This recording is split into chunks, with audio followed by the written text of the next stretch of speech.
Halo semua, selamat datang kembali di Unix 3M.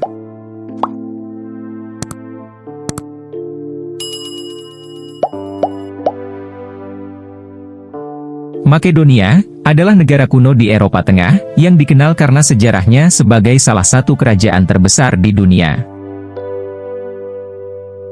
Kendati demikian, saat ini Makedonia adalah negara yang jauh lebih kecil, yang dikenal karena pegunungan, danau serta keragaman spesies hewan dan tumbuhan.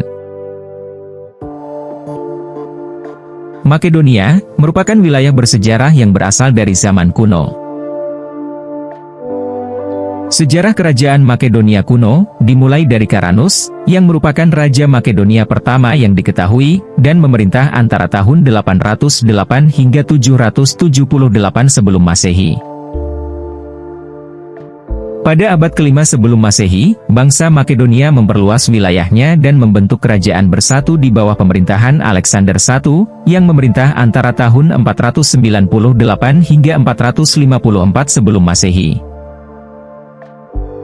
Kerajaan Makedonia, kesatuan, kemerdekaan dan dominasinya secara politik, militer, dan ekonomi mencapai puncaknya pada abad keempat sebelum Masehi, ketika Philip II yang terkenal dan Alexander III memerintah kerajaan Makedonia.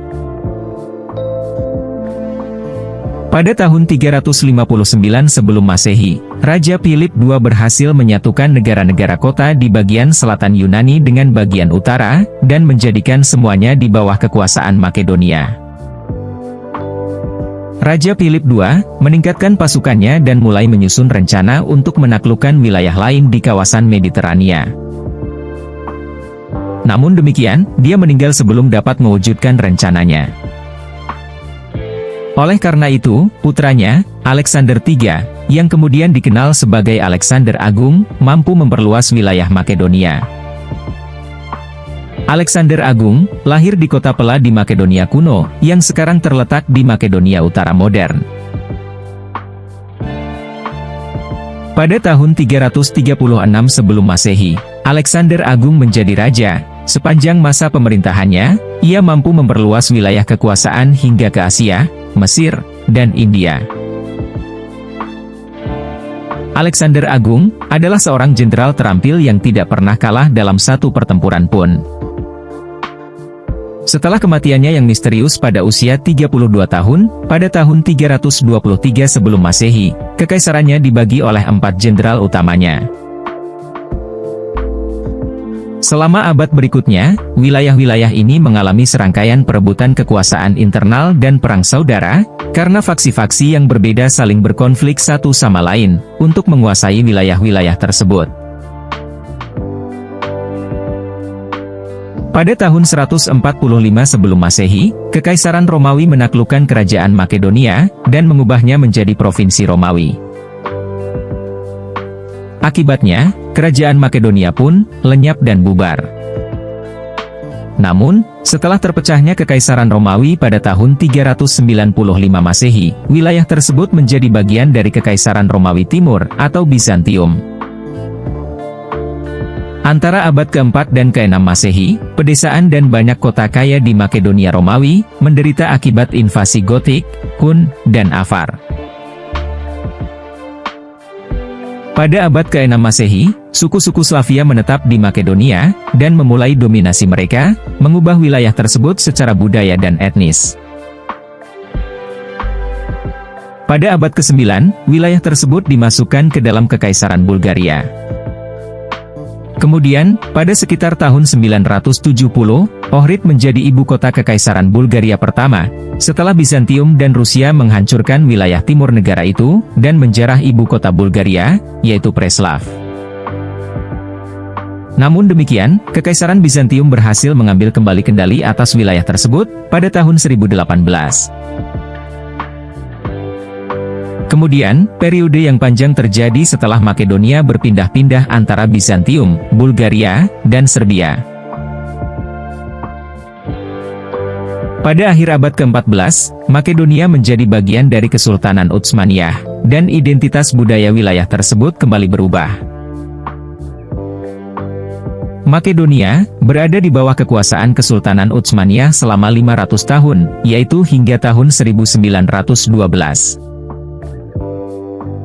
Kekuasaan Utsmaniyah diakhiri oleh Perang Balkan antara tahun 1912 hingga 1913. Setelah itu, Makedonia terbagi menjadi Yunani, Bulgaria, dan Serbia. Setelah Perang Dunia Pertama, bagian Serbia dimasukkan ke dalam Kerajaan Serbia, Kroasia, dan Slovenia pada tahun 1929. Kemudian setelah Perang Dunia Kedua, Makedonia bagian Serbia menjadi Republik Konstituen di Republik Rakyat Federal Yugoslavia. Runtuhnya Yugoslavia menyebabkan Republik Makedonia menyatakan kemerdekaan pada 17 September 1991. Kendati demikian, pasca meraih kemerdekaan, perjalanan Makedonia tidak berjalan dengan mulus. Ketika menyatakan kemerdekaan dari Yugoslavia, Makedonia memasuki babak perdebatan dan sengketa baru dengan Yunani, perihal nama negara Makedonia.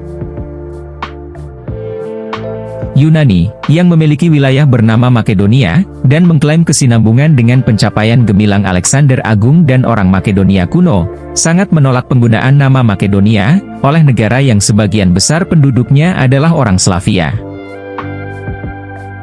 Oleh karena itu, atas desakan para pejabat Yunani, Makedonia terpaksa menggunakan gelar sementara, yaitu Republik Makedonia bekas Yugoslavia, agar dapat diterima di PBB, pada bulan April 1993. Masalah nama ini, menjadi subjek negosiasi bilateral jangka panjang, antara Republik Makedonia dan Yunani di bawah naungan PBB. Akhirnya, setelah negosiasi bertahun-tahun, pada bulan Juni 2018, Perdana Menteri Makedonia, yaitu Zoran Zaev, dan Perdana Menteri Yunani, Alexis Tsipras, mengumumkan sebuah perjanjian, yang dikenal sebagai Perjanjian Prespa. Dalam perjanjian itu, Makedonia akan dikenal, baik secara domestik maupun internasional, sebagai Republik Makedonia Utara, atau disingkat Makedonia Utara. Alhasil, Makedonia awalnya merupakan negara adidaya dan dikjaya di dunia, kini hanya menjadi negara kecil, yang terkurung daratan di wilayah Balkan Eropa, serta menjadi salah satu dari 5 negara termiskin di kawasan Eropa. Angka pengangguran di negara ini sangat tinggi untuk ukuran negara di Eropa, yang mencapai 14% lebih. Meskipun lapangan kerja terus meningkat, tetapi partisipasi angkatan kerja telah menurun, dan mereka yang pengangguran tetap seperti itu, untuk waktu yang lama. Dari populasi pengangguran, sekitar 81% telah mengalami ini dalam jangka panjang.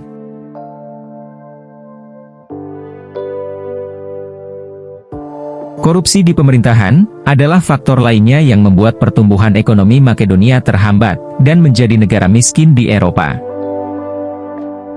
Meskipun korupsi merupakan kerentanan yang diakui secara internasional di negara-negara Balkan Barat, tetapi masyarakat Makedonia menempatkannya di antara permasalahan paling penting yang dihadapi negara mereka. Paparan korupsi sangat bervariasi antar wilayah, namun rata-rata 10,8% warga Makedonia berusia 18 hingga 64 tahun pernah terlibat langsung dalam korupsi atau terpapar melalui keluarganya.